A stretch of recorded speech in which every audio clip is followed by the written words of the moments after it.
Hi hello students, ಹೇಗಿದ್ದೀರಾ ಎಲ್ಲರೂ? Welcome to PW Kannada foundation channel. ನಾನು ನಿಮ್ಮ ಸೋಷಿಯಲ್ ಸೈನ್ಸ್ ಟೀಚರ್ ಪರಮೇಶ್. ಹೇಗಿದ್ದೀರಾ ಎಲ್ಲರೂ? ಐ ಹೋಪ್ ಎಲ್ಲರೂ ಕೂಡ ಎಕ್ಸಾಮ್ನ ಚೆನ್ನಾಗಿ ಬರಿತಾ ಇದ್ದೀರಾ ಅಂತ ಅನ್ಕೊಳ್ತೀನಿ. ಮಿಡ್ ಟರ್ಮ್ ಎಕ್ಸಾಮ್ಸ್ ಆಗ್ತಾ ಇದೆ ನಿಮ್ಗೆ ಎಲ್ರಿಗೂ ಕೂಡ. ಐ ಹೋಪ್ ಎಲ್ಲರೂ ಚೆನ್ನಾಗಿ ಮಾಡ್ತಿದ್ದೀರಾ ಅನ್ಕೊಳ್ತೀನಿ. ಆಲ್ ದ ಬೆಸ್ಟ್, ಚೆನ್ನಾಗಿ ಬರೀರಿ. ಹಾಗೆ ಇವತ್ತಿನ ಒಂದು ಕ್ಲಾಸಲ್ಲಿ ನಾವು ಯಾವುದ್ರ ಬಗ್ಗೆ ತಿಳ್ಕೊಳ್ತಾ ಹೋಗ್ತಿದೀವಿ ಅಂದರೆ, ಸೊ ನಿಮಗೆ ತಮ್ಮನೇಲಿ ನೋಡಿ ಗೊತ್ತಾಗಿರುತ್ತೆ ಯಾವುದ್ರ ಬಗ್ಗೆ ಅಂತಂದ್ರೆ, how to score 80 in social mid term exam. Social mid term exam ಅಲ್ಲಿ 80 ಔಟ್ ಆಫ್ 80ನ ಯಾವ ರೀತಿ ತಗೊಳ್ಳೋದು ಅನ್ನೋದ್ರ ಬಗ್ಗೆ ಇವತ್ತಿನ ಕ್ಲಾಸಲ್ಲಿ ನಾನು ನಿಮ್ಗೊಂದು ಐಡಿಯಾವನ್ನ ಕೊಡ್ತಾ ಹೋಗ್ತೀನಿ. ಓಕೆ, ಲಾಸ್ಟ್ ಕ್ಲಾಸಲ್ಲೂ ಕೂಡ ನಾನು ಕೆಲವೊಂದು ಟಿಪ್ಸ್ ಅನ್ನ ಕೊಟ್ಟಿದ್ದೀನಿ. ಸೋಷಿಯಲ್ ಸೈನ್ಸ್ನ ಯಾವ ರೀತಿ ಓದಬೇಕು 6 ಮಂತ್ ಪ್ಲಾನ್ ಕೊಟ್ಟಿದ್ದೀನಿ, ಅದನ್ನು ರೆಫರ್ ಮಾಡಿ. ಓಕೆ, ಸ್ಟಾರ್ಟ್ ಮಾಡೋಣ. ಓಕೆ, ಮೊದಲನೇದಾಗಿ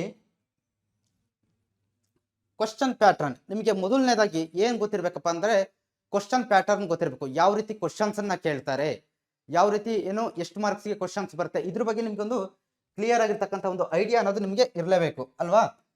ನಾನು ಜಸ್ಟ್ ನಿಮಗೆ ಎಕ್ಸ್ಪ್ಲೈನ್ ಮಾಡ್ತೀನಿ ನೋಡಿ. ಮೊದಲನೇದಾಗಿ ಎಲ್ರಿಗೂ ಗೊತ್ತಾಯಿದೆ, ಮಲ್ಟಿಪಲ್ ಚಾಯ್ಸ್ ಕ್ವಶನ್ಸ್ ಇರುತ್ತೆ. ಮಲ್ಟಿಪಲ್ ಚಾಯ್ಸ್ ಕ್ವಶನ್ ಒನ್ ಮಾರ್ಕ್ಸ್ಗೆ ಇರುತ್ತೆ.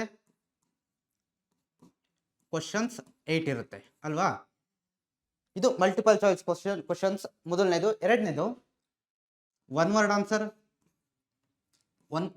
ಒನ್ ಮಾರ್ಕ್ ಕ್ವಶನ್ಸ್ 8 ಇರುತ್ತೆ questions. Then 2 mark questions 8 questions ಇರುತ್ತೆ.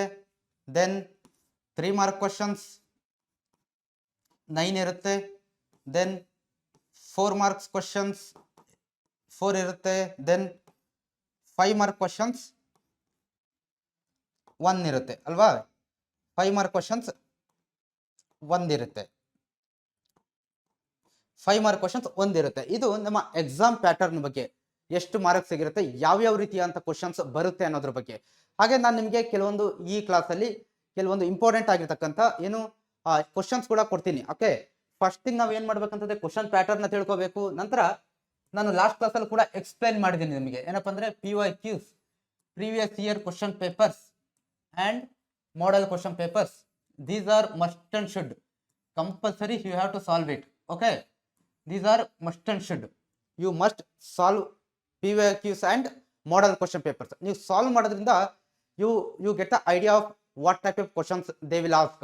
So okay, ಇದು very important. First thing question pattern ಗೊತ್ತಿರಬೇಕು, ಮತ್ತೆ PYQs ಮತ್ತೆ ಮಾಡೆಲ್ ಕ್ವಶನ್ ಪೇಪರ್ ನ ಸಾಲ್ವ್ ಮಾಡ್ಲಿಕ್ಕೆ ಗೊತ್ತಿರಬೇಕು. ಇದಾದ ನಂತರ ನೆಕ್ಸ್ಟ್ ಏನಪ್ಪಾ ಅಂತಂದ್ರೆ, ನಾನು ಆಲ್ರೆಡಿ ನಿನ್ನೆ ಕ್ಲಾಸಲ್ಲಿ ಕೂಡ ಹೇಳಿದ್ದೀನಿ, ಹೆಚ್ಚು ಮಾರ್ಕ್ಸ್ ಬರ್ತಕ್ಕಂಥದ್ದು, ನಿಮಗೆ ಅತಿ ಹೆಚ್ಚು ಮಾರ್ಕ್ಸ್ ಬರ್ತಕ್ಕಂಥದ್ದು ಹಿಸ್ಟ್ರಿಯಲ್ಲಿ. ಹಿಸ್ಟ್ರಿ ಆದಮೇಲೆ ನಿಮಗೆ ಹಿಸ್ಟ್ರಿಲಿ ಸಾಮಾನ್ಯವಾಗಿ ಜನರಲಿ 25 ಮಾರ್ಕ್ಸ್ ಕ್ವಶನ್ಸ್ ಬರ್ಬೋದು. ಹಿಸ್ಟ್ರಿ ಆದ ನಂತರ ನಿಮಗೆ ಜಿಯೋಗ್ರಫಿ 22 ಮಾರ್ಕ್ಸ್ ಬರುತ್ತೆ ಕ್ವಶನ್ಸ್. ನಂತರ political science 11 marks. So sociology 8 marks. Then economics and business studies ಅಲ್ಲಿ ನಿಮಗೆ 7 ಮಾರ್ಕ್ಸ್ಗೆ, ಎರಡರಿಂದ ಕೂಡ 7 ಮಾರ್ಕ್ಸ್ಗೆ ಬರುತ್ತೆ. ಓಕೆ, ಸೊ ಇದಿಷ್ಟು. ಸೊ ನೆಕ್ಸ್ಟ್ ನೋಡ್ತಾ ಹೋಗೋಣ. ಮೊದಲನೇದಾಗಿ very important must and should questions ಯಾವ್ದಪ್ಪ ಅಂತಂದ್ರೆ, draw an outline map of India and mark the following places. ನಿಮಗೆ 5 ಮಾರ್ಕ್ಸ್ಗೆ ಜಿಯೋಗ್ರಫಿಯಲ್ಲಿ ಮ್ಯಾಪ್ ಬರೀಲಿಕ್ಕೆ ಹೇಳ್ತಾರೆ. ಮ್ಯಾಪ್ ಬರೆದ್ಬಿಟ್ಟು ಅಲ್ಲಿ ನೀವು ಪ್ಲೇಸಸ್ಗಳನ್ನ ಲೊಕೇಟ್ ಮಾಡಬೇಕು ಅಲ್ವಾ? ಸೊ ಯಾವ್ದು ವೆರಿ ಇಂಪಾರ್ಟೆಂಟ್ ಅಂತ ನಾನು ಇಲ್ಲಿ ಕೊಟ್ಟಿದ್ದೀನಿ ನೋಡಿ. ಕೆಲವೊಂದು ಇಂಪಾರ್ಟೆಂಟ್ ನೀವು ಯಾವ್ದು ಕೂಡ ಮಿಸ್ ಮಾಡಲೇಬಾರ್ದು. ಯಾವುದನ್ನ ಮಿಸ್ ಮಾಡಿದ್ರು ನಾನು ಇಲ್ಲಿ ಕೊಟ್ಟಿರ್ತಕ್ಕಂಥ ಕ್ವಶನ್ಸ್ ಅನ್ನ ಮಿಸ್ ಮಾಡಲೇಬಾರ್ದು ಅಂತ ಕೆಲವೊಂದು ಕ್ವಶನ್ಸ್ಗಳನ್ನ ನಾನು ಇಲ್ಲಿ ಕೊಟ್ಟಿದ್ದೀನಿ. ಸೊ ಎಷ್ಟು ಮಾರ್ಕ್ಸ್ ಕೇಳ್ತಾರೆ? ಇದು 5 ಮಾರ್ಕ್ಸ್ ಕ್ವಶನ್ಸ್ ಇದು ಜಿಯೋಗ್ರಫಿಯಲ್ಲಿ ಬರೋದು. ಸೊ ಫಸ್ಟ್ ನಾನು 5 ಮಾರ್ಕ್ಸ್ ಕ್ವಶನ್ಸ್ ಡಿಸ್ಕಸ್ ಹೇಳ್ತಾ ಇದ್ದೀನಿ ನಿಮಗೆ. ಫಸ್ಟ್ ವೆರಿ ಇಂಪಾರ್ಟೆಂಟ್ ಯಾವ್ದಪ್ಪ ಅಂತಂದ್ರೆ ನೋಡಿ, ಇಂದಿರಾ ಕೋಲ್. ಈ ಎಲ್ಲಾ ಪ್ಲೇಸ್ಗಳು ಕೂಡ ಇಲ್ಲಿ ನಾನು ಕೊಟ್ಟಿರ್ತಕ್ಕಂಥ ಇಷ್ಟು ಕೂಡ very important. Indira col, Nilgiris, Malabar coast, 82 degree ಆಗ್ಬೇಕಿದ್ದು, 82 degree and 30 minutes east longitude, tropic of cancer, Nagarjuna Sagar, Aravali mountains, Konkan coast, Coromandel coast, K2 Godwin Austen, Bhakra Nangal project, Kosi project, Damodar project, Hirakud, Narmada project and Tungabhadra project. ಇದಿಷ್ಟು ಕೂಡ ನೀವು ಯಾವ ಕಾರಣಕ್ಕೂ ಕೂಡ ಮಿಸ್ ಮಾಡೋಂಗೆ ಇಲ್ಲ. ಇವುಗಳ ಬಗ್ಗೆ ಮ್ಯಾಪ್ ಅಲ್ಲಿ ಇಷ್ಟರಲ್ಲೇ ಬರೋದು. ಓಕೆ, ಇಷ್ಟರಲ್ಲೇ ನಿಮಗೆ ಕ್ವಶನ್ಸ್ ಅನ್ನ ಅವರು ಕೇಳ್ತಾರೆ. ಹಾಗಾಗಿ ಈ ಪ್ಲೇಸಸ್ ಬಗ್ಗೆ ಯು ಶುಡ್ ಗೊತ್ತಿರಲೇಬೇಕು. ಓಕೆ, ಇದು 82.5 ಡಿಗ್ರಿ ಪೂರ್ವ ರೇಖಾಂಶ. ಓಕೆ, ಇದು ಮೊದಲನೇ ಕ್ವಶನ್ಸ್ 5 ಮಾರ್ಕ್ಸ್ ಬರೋದು must and should. Okay, next ಹಾಗೆ ನಾನು ನಿಮ್ಗೆ ಗೊತ್ತಿದೆ 5 ಮಾರ್ಕ್ಸ್ ಅದನ್ನ 4 ಮಾರ್ಕ್ಸ್, 3 ಮಾರ್ಕ್ಸ್ ಮತ್ತೆ 2 ಮಾರ್ಕ್ಸ್ ಕ್ವಶನ್ಸ್ ಕೇಳ್ತಾರಲ್ವಾ, ಅದರಲ್ಲಿ ಎಲ್ಲದಕ್ಕೂ ಸೇರಿಸಿ ನಾನು ಕೆಲವೊಂದು ಇಂಪಾರ್ಟೆಂಟ್ ಕ್ವಶನ್ಸ್ ಅನ್ನ ಕೊಟ್ಟಿದ್ದೀನಿ ಇಲ್ಲಿ. ಅದು ಯಾವ್ದು ಅಂತ ನೋಡ್ತಾ ಹೋಗೋಣ. ಇವುಗಳನ್ನ ನೀವು ಯಾವ ಕಾರಣಕ್ಕೂ ಮಿಸ್ ಮಾಡೋಂಗಿಲ್ಲ. So based on PYQs, previous year question papers ಏನಿದೆ, ಆ PYQs ನ ಮತ್ತೆ ಮಾಡೆಲ್ ಕ್ವಶನ್ ಪೇಪರ್ಸ್ ನ ನಾನು ಬೇಸಿಸ್ ಆಗಿ ಇಟ್ಕೊಂಡು ಈ ಒಂದು ಕ್ವಶನ್ಸ್ ಗಳನ್ನ ನಾನು ನಿಮಗೆ ಕೊಡ್ತಾ ಇದ್ದೀನಿ. ಓಕೆ, ಮೊದಲಾಗಿ ನೋಡ್ತಾ ಹೋಗೋಣ. What are the ways to solve the problems arising from population explosion? ಜನಸಂಖ್ಯೆ ಹೆಚ್ಚಳದಿಂದ ಆಗ್ತಕ್ಕಂಥ ಸಮಸ್ಯೆಗಳನ್ನ ಯಾವ ರೀತಿ ನಾವು ಕಂಟ್ರೋಲ್ ಮಾಡಬಹುದು ಅನ್ನೋದ್ರ ಬಗ್ಗೆ ಇಲ್ಲಿ ಕೇಳ್ತಾ ಇದ್ದಾರೆ. Then what are the objectives of multipurpose river project? ವಿವಿಧೋದ್ದೇಶ ನದಿ ಕಣಿವೆ ಯೋಜನೆಗಳು ಅಂತ ನಾವೇನ್ ಹೇಳ್ತೀವಲ್ಲ, ಅದರ ಪರ್ಪಸ್ ಏನು? ಇದು ವೆರಿ ಇಂಪಾರ್ಟೆಂಟ್, ಇದು ಕೇಳ್ತಾರೆ.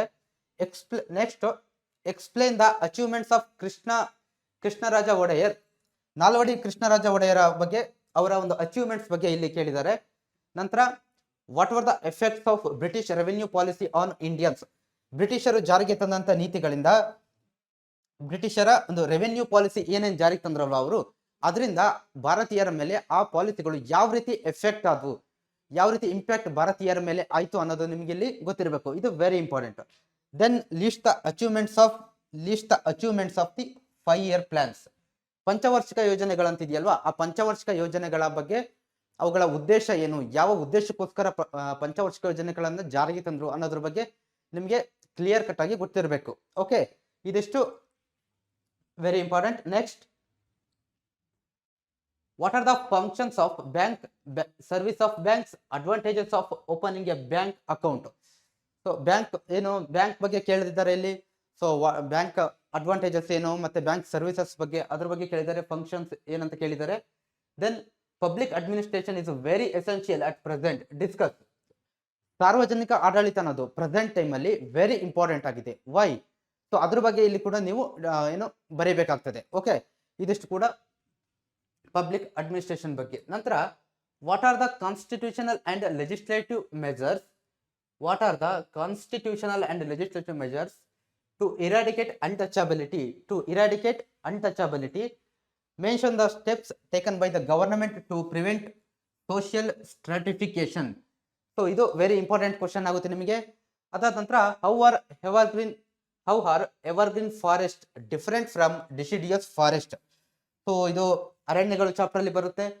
ಸೊ ಇಲ್ಲಿ ಗೊತ್ತಿರ್ಬೇಕು ನಿಮಗೆ ಫಾರೆಸ್ಟ್ ಟೈಪ್ಸ್ ಯಾವ್ಯಾವ ಬರುತ್ತೆ, ಒಂದು ಫಾರೆಸ್ಟ್ ಟೈಪ್ ಇಂದ ಇನ್ನೊಂದು ಫಾರೆಸ್ಟ್ ಟೈಪ್ಗೆ ಏನ್ ಡಿಫ್ರೆನ್ಸ್ ಇದೆ ಅನ್ನೋದು ನಿಮ್ಗೆ ಗೊತ್ತಿರಬೇಕು. ನಂತರ soil erosion causes many problems. How? ಮಣ್ಣಿನ ಸವೆತ ಅನ್ನೋದು ತುಂಬಾ ಪ್ರಾಬ್ಲಮ್ಸ್ ಗಳನ್ನ ಕ್ರಿಯೇಟ್ ಮಾಡುತ್ತೆ. ಯಾವ ರೀತಿ ಅನ್ನೋದ್ರ ಬಗ್ಗೆ ನೀವಿಲ್ಲಿ ಬರೀಬೇಕಾಗ್ತದೆ. ಯಾವ ರೀತಿ ಆ ಮಣ್ಣು ಅನ್ನೋದು ನಮಗೆ ಇಂಪಾರ್ಟೆಂಟ್. ಸೊ ಸಾಯಿಲ್ ಎರೋಷನ್ ಆಗೋದು, how it leads so many problems ಅನ್ನೋದ್ರ ಬಗ್ಗೆ ನೀವಿಲ್ಲಿ ಡಿಸ್ಕಸ್ ಮಾಡ್ತಾ ಹೋಗ್ಬೇಕಾಗುತ್ತೆ. Okay, then Indian agriculture is a gambling with a monsoon. Justify. ಇದನ್ನ ವೆರಿ ಇಂಪಾರ್ಟೆಂಟ್, ಇದಂತೂ ವೆರಿ ಇಂಪಾರ್ಟೆಂಟ್. ಸೊ ಏನು, ಭಾರತದ ಮಾನ್ಸೂನ್ ಅನ್ನ ನಾವು ಏನಂತ ಕರಿತೀವಿ? ಗ್ಯಾಮ್ಲಿಂಗ್ ವಿತ್ ಅ ಮಾನ್ಸೂನ್ ಅಂತ ಕರಿತೀವಲ್ವಾ.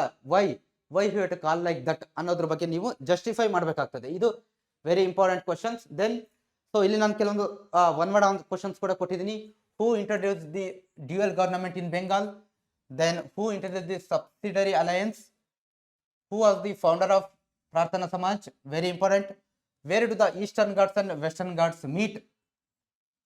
Then which are the two branches of the south west monsoon? So two branches ಇದೆ, 2 ಬ್ರಾಂಚಸ್ ಇದೆ ಮಾನ್ಸೂನ್. ಅದು ಯಾವುದು ಅನ್ನೋದು ನಿಮಗೆ ಗೊತ್ತಿರಬೇಕು. Then what is prejudice? Then why is sir M Visvesvaraya called the father of Indian economic planning? ಇದ್ರ ಬಗ್ಗೆ ಗೊತ್ತಿರಬೇಕು. ಇವೆಲ್ಲ very important questions. Who controls the activities of banks in India? Who controls the banks? Then which institution was established to prevent corruption? ಇದು ಯಾವುದು ಅನ್ನೋದು ಕೂಡ ನಿಮಗೆ ಗೊತ್ತಿರಬೇಕು. These are the some one word answers. So ನಾನು ಇಲ್ಲಿ ಕೊಟ್ಟಿರೋದು ಇದರಲ್ಲಿ ನಿಮಗೆ ಇದನ್ನ ನಿಮ್ಗೆ ಕೆಲವೊಮ್ಮೆ ಅವ್ರು 2 ಮಾರ್ಕ್ಸ್ ಕೇಳ್ಬೋದು. ಓಕೆ, ಸೊ ಜನರಲ್ ಆಗಿ PYQs ಮತ್ತೆ ಮಾಡೆಲ್ ಕ್ವಶನ್ ಪೇಪರ್ಸ್ ನ ಬೇಸಿಸ್ ಆಗಿ ಇಟ್ಕೊಂಡು ನಾನು ನಿಮಗೆ ಈ ಕ್ವಶನ್ಸ್ ಅನ್ನ ಕೊಟ್ಟಿದ್ದೀನಿ. You have to must solve these questions. Okay, then last but not the least is very important. Write answers in point format. So ನೀವು ಎಷ್ಟೇ ಪ್ರಿಪರೇಷನ್ ಆದ್ರೂ ಕೂಡ ವೆರಿ ಇಂಪಾರ್ಟೆಂಟ್ ಏನಪ್ಪ ಪ್ರೆಸೆಂಟೇಷನ್ ಅನ್ನೋದು ವೆರಿ ಇಂಪಾರ್ಟೆಂಟ್. ಆ ಪ್ರೆಸೆಂಟೇಷನ್ ಬಗ್ಗೆ ಫೋಕಸ್ ಆಗಿರಲಿ. So ಯಾವತ್ತೂ ಕೂಡ ಇದೆ ಏನು ಪಾಯಿಂಟ್ ಫಾರ್ಮ್ಯಾಟ್. ನಾನು ಎಸ್ಟರ್ಡೇ ಕ್ಲಾಸಲ್ಲೂ ಕೂಡ ನಿಮಗೆ ಹೇಳಿದ್ದೀನಿ, point format answer should be in point format. Point format ಎಲ್ಲ ಇರಬೇಕು ಆನ್ಸರ್ಸ್. ದೆನ್ ಮ್ಯಾಪ್ ಮಾಡಬೇಕಾದ್ರೆ ನೀವು ಸೊ ಮ್ಯಾಪಲ್ಲಿ ಪ್ಲೇಸಸ್ ಬಗ್ಗೆ ಚೆನ್ನಾಗಿ ಗೊತ್ತಿರ್ಬೇಕು ನಿಮಗೆ.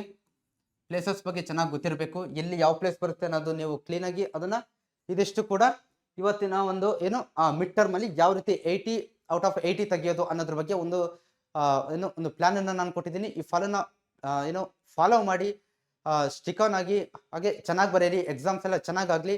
All the best. Thank you.